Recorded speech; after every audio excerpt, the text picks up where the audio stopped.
तो विश्व हिंदू परिषद द्वारा आज जो मीटिंग का आयोजन किया गया उसकी सूचना शुरू की थी। दो तीन विषय के लिए, एक तो कुंभ का जो एक बहुत बड़ा पर्व हिंदू समाज का है और जो विश्व के सबसे बड़े पर्व के रूप से जाना जाता है, उसकी एक जानकारी देने के लिए आज का यह प्रेस वार्ता के में विषय था।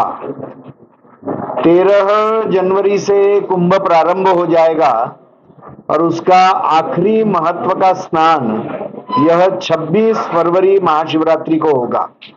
तो विश्व हिंदू परिषद के माध्यम से पूर्ण देश भर के सभी पंथ संप्रदायों के प्रमुख जो धर्माचार्य है उनके एकत्रीकरण का केंद्रीय मार्गदर्शक मंडल का कार्यक्रम 24 जनवरी को हो रहा है। साथ ही में युवा संतों का सम्मेलन, साध्वियों का सम्मेलन यह भी संपन्न होगा। हिंदू समाज की आज की आवश्यकताएं और हिंदू समाज के ऊपर होने वाले आक्रमण, ये दोनों दृष्टि से पूज्य धर्माचार्य हिंदू समाज का मार्गदर्शन इसमें करेंगे।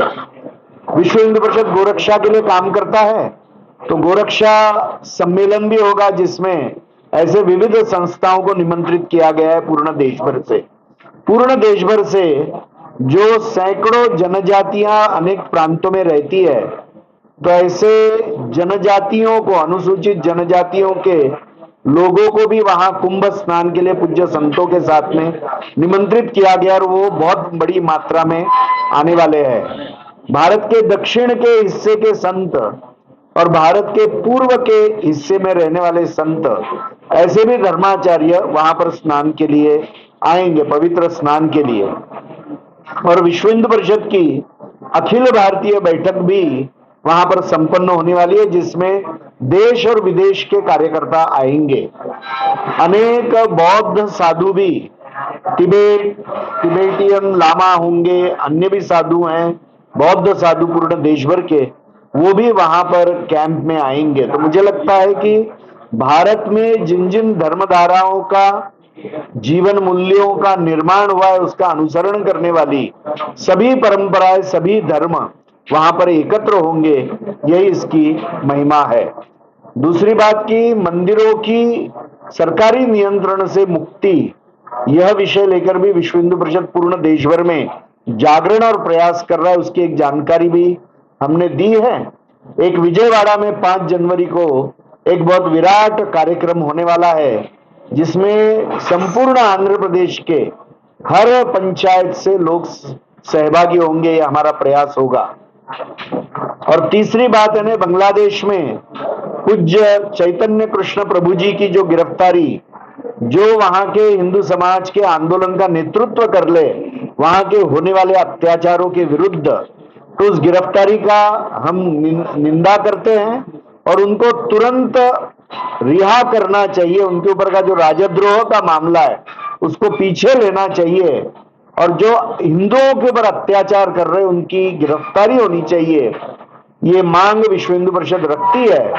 हम भारत सरकार को भी अपील करते हैं और विश्व भर के सभीयों को हम अपील करते हैं कि हिंदुओं को भी ह्यूमन राइट्स है, यह केवल अन्य धर्मावलंबियों के लिए नहीं है। इसको ध्यान में रखकर आज हिंदू के जीवित माल की रक्षा यह वहां पर बांग्लादेश के अंतरिम सरकार ने करनी चाहिए, यह हमारा आग्रह है। तो ये 2-3 विषयों को लेकर आज के ये प्रेस वार्ता में विषय रखा है।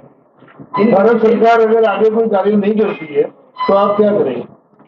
आग्रह करेंगे, हम तो विश्व भर में इसके लिए प्रयत्न कर रहे हैं कि यूनाइटेड नेशंस ने भी इसके लिए कार्यक्रम और आग्रह करना चाहिए। हमने जो ह्यूमन राइट्स ऑर्गेनाइजेशंस हेग में है उनके लिए भी यह प्रयत्न किया है।